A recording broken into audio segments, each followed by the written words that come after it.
देखना ये वास्तविक संख्याएं पहला चैप्टर, ये बोर्ड के लिए बहुत ही इंपोर्टेंट प्रश्न, वही 4-5 प्रश्न लेके आया हूं जो कि इस बार ही अभी पूछे जाएंगे।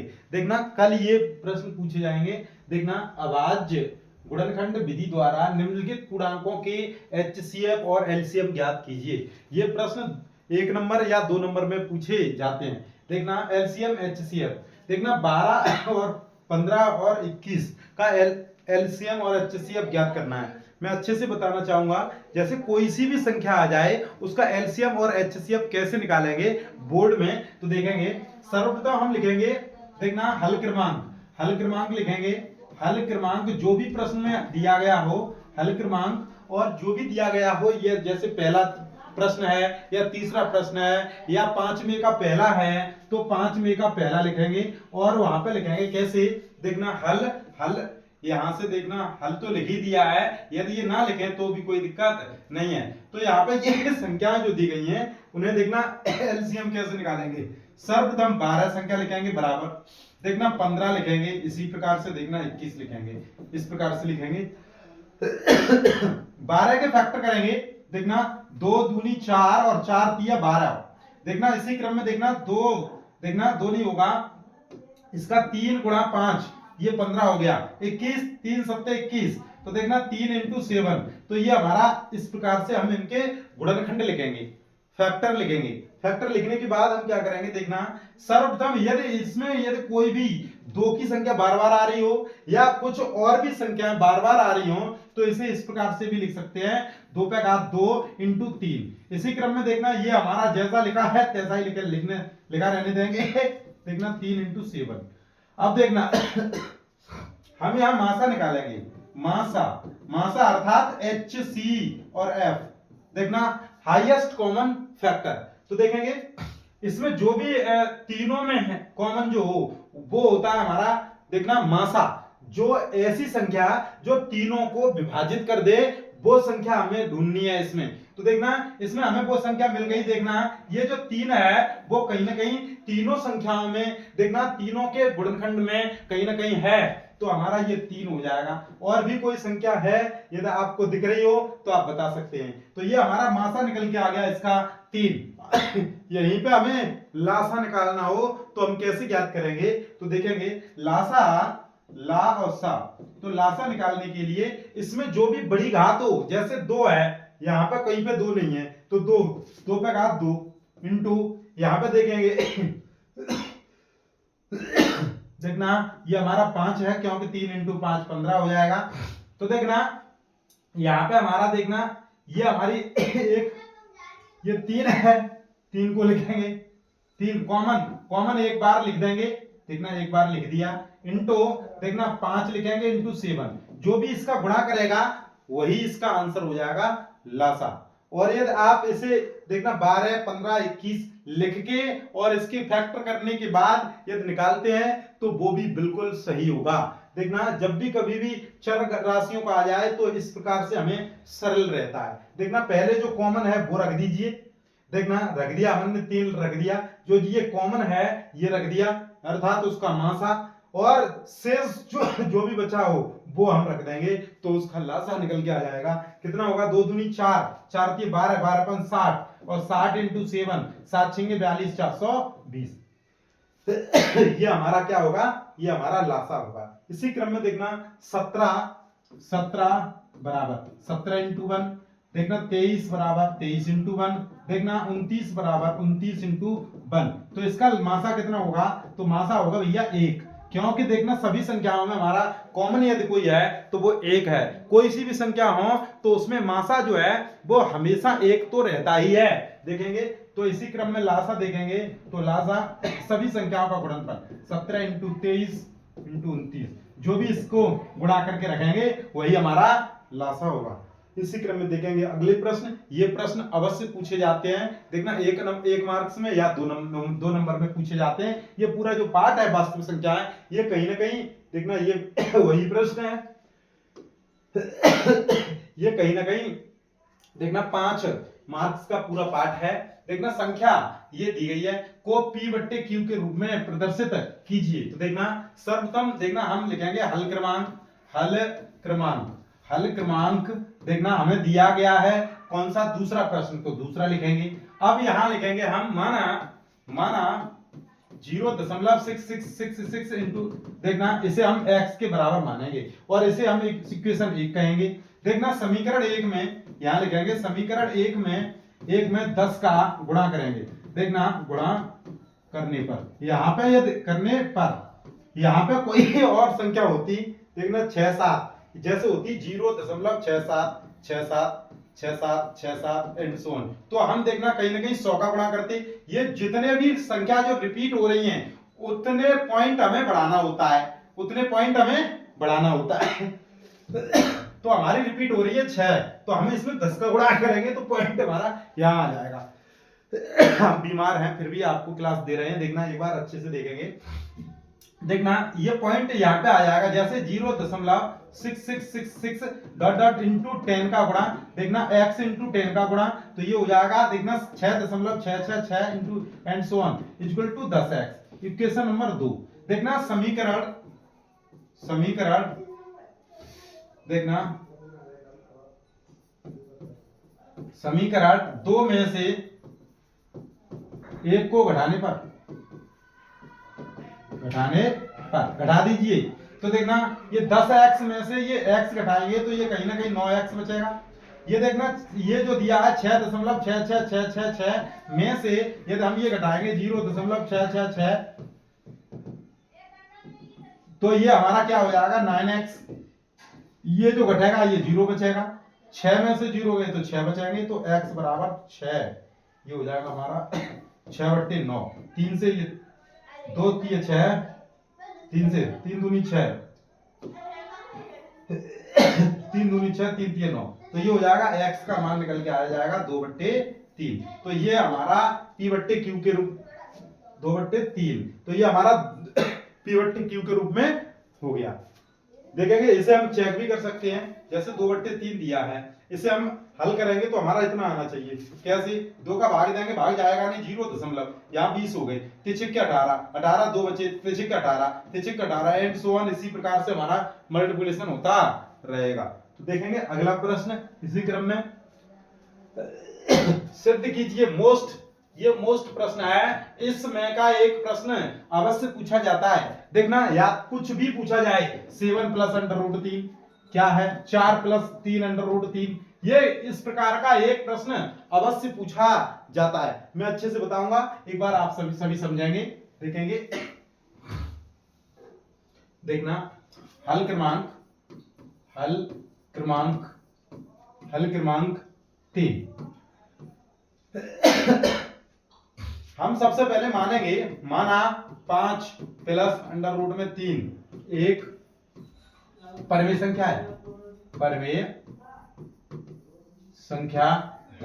जब हमने ये परमेय संख्या मान ली तो हम इसे p/q के रूप में भी लिख सकते हैं, के रूप में भी लिख सकते हैं, जहां p व q p और q पूर्णांक हैं और q बराबर नहीं होगा 0 के। इतनी ये शर्त होनी चाहिए। ये प्रत्येक प्रश्न में इस प्रकार का पूछा जाए, प्रत्येक प्रश्न में ये लिखना है आपको, ठीक है। अब देखना जब इसे हम लिख सकते हैं 5 + √3 और ये हम p/q के रूप में, तो हम इसे देखना ये वाला जो पद है इस तरफ लेके जाएंगे तो p/q - k 5 हो जाएगा। इसे हम हल करेंगे तो p - 5q और बट्टे q, और देखेंगे ये हमारा बचेगा √3। चूंकि यहां लिखेंगे चूंकि p - 5q बट्टे q एक परमेय संख्या है, तब √3 एक परमेय संख्या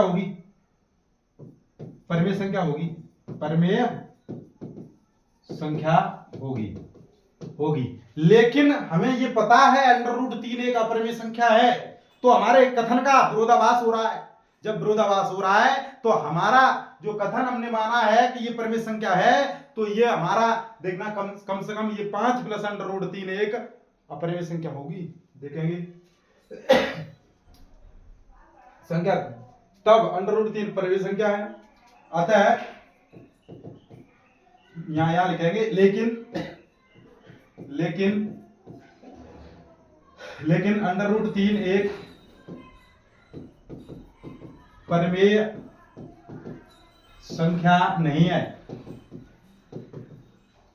हमारे कथन का विरोधाभास हो रहा है, देखना विरोधाभास हो रहा है।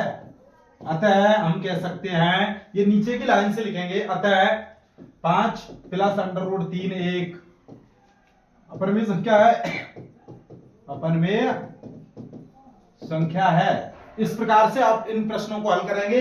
ये प्रश्न 3 से 5 मार्क्स का पूछा जाता है और ये आता अवश्य है, ये जरूर पूछा जाएगा। हो सकता है इसके स्थान पर पूछ ले 5 प्लस √7, देखना 4 प्लस √3, 2 प्लस √3, ऐसे प्रश्न कोई से भी पूछे जा सकते हैं। इसी प्रकार से हल करेंगे, देखेंगे।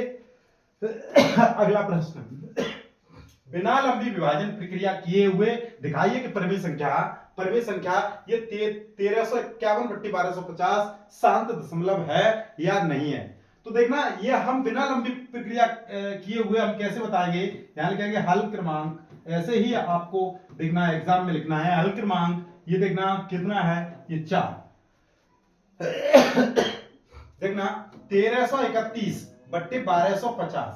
सबसे पहले हम देखना 1351 है, देखेंगे 1351/1250 दिया गया है।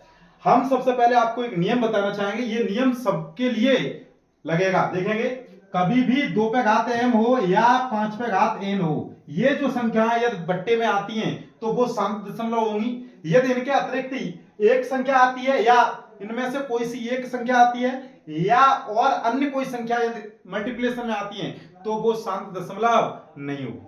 तो इस प्रकार से देखेंगे, इसके फैक्टर करेंगे कैसे, देखना 1250 इसके फैक्टर करेंगे, 2 से काटेंगे। देखना 2 छिक्के 12, 2 दूनी 4, 2 पंजा 10। देखना 5 से काट देंगे, जल्दी से कट जाएगा। 5 एकन 5, 5 दूनी 10, 5 25। 5 से काट देंगे 5 25। देखना 5 दूनी 10, 5 25। 5 से काटेंगे 5 25, 5 से काटेंगे एक बार। ये हमने देखना फैक्टर किया और इसे हम लिख सकते हैं बराबर 1351 बट्टे, ये हमने देखना 2 एक बार है तो 2 लिखेंगे इंटू 5 हमारा कितने बार, 1 2 3 4 बार, तो 5 पे घात देखना कहीं ना कहीं 4 लिखेंगे। 5 पे घात कितनी लिखेंगे, देखना इंटू 5 पे घात 4 लिखेंगे। तो देखना ये हमारे इस रूप का है या नहीं, देखना 2 पे घात m इंटू 5 पे घात n के रूप का है। तो अतः ये शांत दशमलव होगा, ये शांत दशमलव है, ये लंबी प्रक्रिया किए बिना। या तो आप इसका भाग दीजिए और ये शांत दशमलव हो जाएगा, ये पूर्ण रूप से कट जाएगा, अर्थात ये शांत दशमलव होगा। तो इस प्रकार से आप बता सकते हैं, अतः हर 2 पे घात m इंटू 5 पे घात n के रूप का है। अतः संख्या 1351/1250 एक कैसी संख्या है, शांत दशमलव संख्या है। इस प्रकार से करेंगे, देखेंगे अगले प्रश्न की ओर चलेंगे। ये प्रश्न भी अवश्य पूछा जाता है, 2022 में पूछा गया था। और भी कोई सा भी आ सकता है, जैसे 5/50 हो सकता है, देखना और भी कोई संख्या हो सकती है। यदि इसके रूप का है तो वो शांत होगा, इसके रूप का नहीं है तो वो शांत नहीं होगा। तो देखेंगे अगला प्रश्न हमें ना लेते हुए, यह प्रश्न बहुत ही मोस्ट इंपोर्टेंट प्रश्न है, मोस्ट की अम्मी। देखना ये बहुत ही मोस्ट प्रश्न है। ये प्रश्न हो सकता है कल आपके बोर्ड एग्जाम में देखना पहले ही प्रश्न पे, अर्थात जो भी संख्यात्मक प्रश्न है बहुविकल्पी के बाद पहला ही प्रश्न ये मिल सकता है। ये नहीं मिलेगा तो देखना अंडर रूट में 2 एक अपरिमेय संख्या है, अंडर रूट में 5 एक अपरिमेय संख्या है, अंडर रूट में 7 एक अपरिमेय संख्या है। इनके रूप का एक प्रश्न अवश्य पूछा जाता है। ये बहुत ही मोस्ट है कि क्या बताऊं मैं, इतना मोस्ट हो चुका है ये प्रश्न देखना समय ये ज्यादा जा रहा था, इसलिए मैंने पहले से ही हल कर रखा है। देखेंगे, माना सबसे पहले हम इस प्रश्न को मानेंगे, माना अंडर रूट में 3 एक अपरिमेय संख्या है, हम इसे दो पूर्णांकों p और q के रूप में p बट्टे q के रूप में लिख सकते हैं, जहां q बराबर नहीं होगा 0 के। तो अंडर रूट में 3 जो है वो बराबर p बट्टे q के रूप में लिख सकते हैं। q अंडर रूट में इसका इसमें मल्टीप्लिकेशन करेंगे,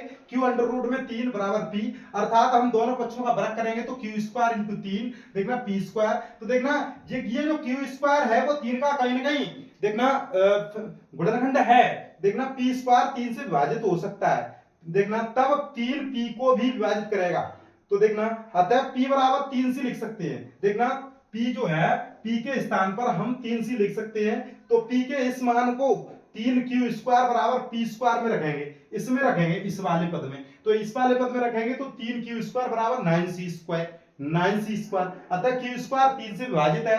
तो देखना इसलिए q भी इससे विभाजित होगा, देखना होगा अतः p q का कम से कम 3 एक गुणनखंड है, तब ये गुणनखंड होगा। देखना ये भी जो है वो भी गुणनखंड है और ये भी एक कोई ना कोई गुणनखंड है। तो हमारे कथन का विरोध हो रहा है, अर्थात ये हमारे कथन का क्या हो रहा है विरोध हुआ है, इसलिए अंडर रूट में 3 एक अपरिमेय संख्या है। ये प्रश्न एक बार अवश्य पूछा जाता है, बहुत मोस्ट प्रश्न है, इस प्रकार के कोई से भी प्रश्न आए तो ये आपको भाषा लिखनी है और आपको नंबर लेने हैं। देखेंगे इसी प्रकार से अगले प्रश्न की ओर चलेंगे। ये रहा ये बहुपद हम थोड़ी देर में कराएंगे, अभी हमें खाना हमारी वो दवाई खाने के लिए है, शेष आगे कराएंगे। धन्यवाद।